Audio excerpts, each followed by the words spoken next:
오늘은 토끼전의 마지막 부분을 읽겠고요. 토끼전의 교훈 같은 걸 읽겠습니다. 토끼가 사는 힘겨운 세상, 용궁으로 가기에 앞서서는 토끼가 잘 알게 자신이 놀고 있는 산속세계가 얼마나 즐겁고 힘겨운지 자세히 늘어놓습니다. 사계절의 아름다운 견치를 벗어 풍족하게 살고 있다고 허풍을 떨지요. 하지만 현실은 그렇지 않음이 자라의 말에서 드러납니다. 자라는 토끼의 가련한 신세를 계절별로 조목조목 지적합니다. 줄임배를 채우려고 이곳 저곳 달며 포수며 사냥개가 쫓아오고 칼바람이 부는 겨울이면 굶주림 때문에 바위 틈으로 굴속 처량하게 들어앉아서 있는 게 토끼의 현실이라는 것입니다. 자라이에 밝혀진 육지의 세상은 현실 도무지 마음을 놓고 살아갈 수 없는 것입니다. 산속회의를 연 호랑이의 말처럼 짐승 모두는 목숨을 지키는 일조차 쉽지 않은 것이죠. 그 안에서 살아가기를 위해선 여우처럼 높은 사람의 비위를 맞추는 수밖에 없습니다. 힘이 없으면 재산에다 자식까지 바쳐야 할 만큼 엄울한 현실을 나타낸 토끼전이 현실은 인식과 양반과 관리들이 부정부패를 널리 퍼진 시대를 살아가는 백성들의 삶이 얼마나 힘들고 가난한지 제대로 보여줘야 합니다. 바닥 속에서도 각박하고 살기 힘든 세상은 마찬가지입니다. 용왕은 토끼의 간을 구해오자고 신하들을 불러들였지만 정작 토끼의 간을 구해오겠다는 신하는 없었습니다. 게다가 한리막산 깔대고와 간의 대부 물치와 오직 집안의 힘만 벼슬에 함부로 날뛰고 벌떡게 판단해서 알 수 있는 듯이 바깥 세상과 마찬가지로 부패한 곳이기도 하지요. 토끼전에서 풍자하고 있듯이 조선 후기의 정치 상황은 현실이 무척 어려웠습니다. 왕 이름만 있을 뿐이고 여러 정당이 나타나 권력을 얻으려고 싸움을 일삼이죠. 권력을 손에 쥐려는 몇몇 가문들이 부정부패를 세월을 흘러도 계속되었습니다.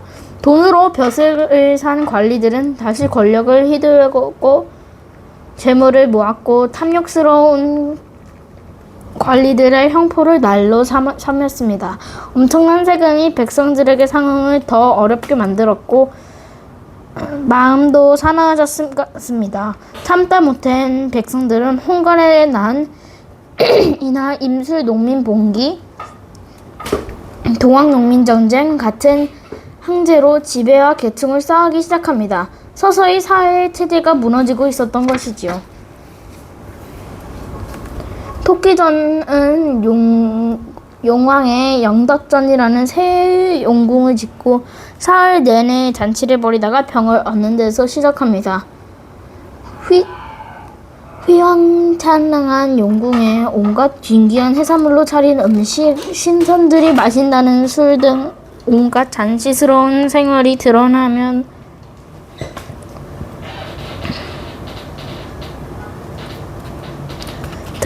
장면에는 당시 어려운 생활을 하고 있는 백성들의 외면한 지배계층의 부패한 모습을 드러납니다.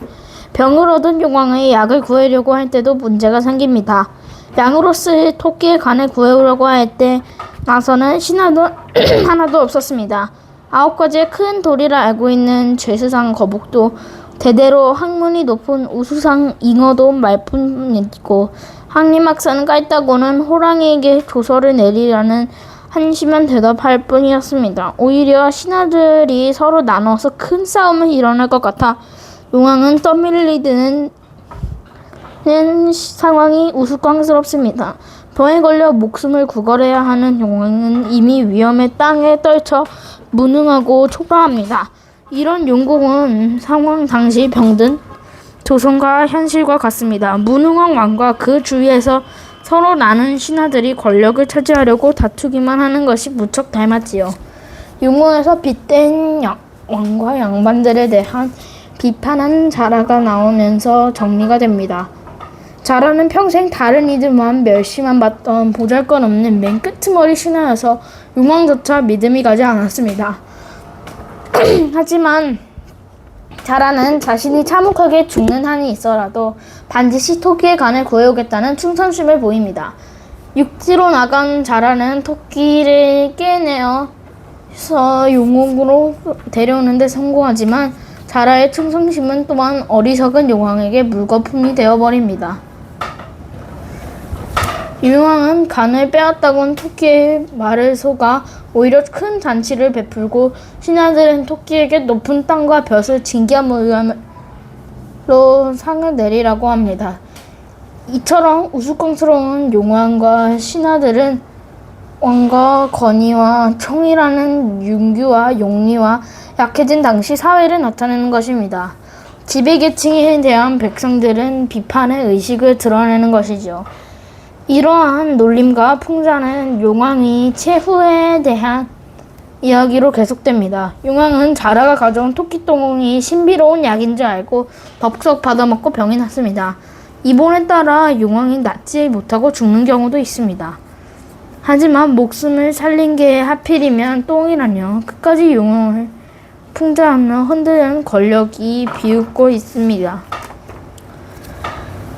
비밀병기 토끼 깨주머니. 토끼 전에 토끼는 지배계층과 맞서며 자신을 지켜야 하는 힘이 없는 백성입니다. 하지만 나라를 지탱하는 근본적인 힘은 지배계층이 아닌 민중에 있다는 게 보여주시죠. 토끼전은 이런 신중한 모습의 솔직한 묘사를 다양한 성격으로 그대로 드러냅니다. 산속에서 토끼는 까불대며 활발합니다. 산속에서는 토끼는 폴짝폴짝 뛰고 바위돌을 요리조리 잘 빠져나가는 매우 활발한 모습으로 나타납니다. 자라에게 평소 듣지 못한 토생언니라는 말에 호청을 듣자 뛸 듯이 기뻐하고 자신을 지켜 세우는 자라의 말에 귀가 솔깃해져서 가벼운 모습으로 보입니다. 한편 토끼는 의심도 많고 남의 말에 쉽게 흔들리는 번덕스러운 성격이기도 합니다. 자라의 말에 흔들렸다고 여우 한마디에 마음이 바뀌기도 하지요. 또 경우 용왕에 도착한 토끼는 자신이 용왕의 약으로 잡혀갔던 것을 알고자 겁이나 눈앞이 캄캄해졌습니다. 이렇듯 육지의 용궁에 오기 전에 토끼는 욕심도 많고 허풍도 많았지만 겁도 많고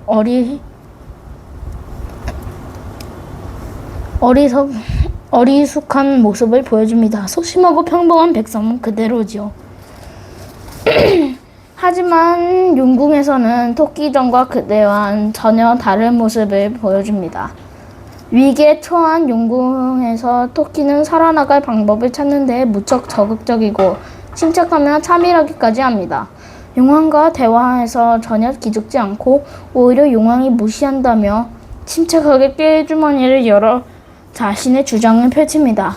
뿐만 아니라 배를 갈라 간이 있는지 살펴보자는 자라에게 신하의 도리와 잘못에 대해서 이야기를 하며 호통을 끼치기도 합니다. 결국 용왕은 토끼의 말을 곧 알아듣고 잔치를 열어주고 토끼는 용왕과 마주어져 술잔을 기울고 잠짓 점잔을 빼며 용왕을 쥐락펴락하지요. 토끼는 용왕을 속여 목숨을 지키는 것에 그치하지 않고 용왕은 우스꽝스럽게 만들어버립니다. 민중으로 상징되는 토끼가 용왕을 대놓고 놀리는 모습을 보며 그동안 온갖 고통을 당해서 살던 백성들이 얼마나 통쾌했을까요? 이렇듯 토끼전의 토끼는 강인한 생명력과 뛰어난 지혜를 바탕으로 지배계층과 권력을 당당히 맞섭니다. 그러고 자신의 목숨뿐만 아니라 용왕으로 대변되는 것까지 병든 국가를 살려내는 묵묵히 자신의 자리로 돌아가지요. 연약한 패지패는 계층을 보이는 것보다 실팽한 힘이 가진 민중의 모습이 당당하게 보여주는 것입니다. 이제 다음 책을 읽을 거고요. 다음에 봅시다.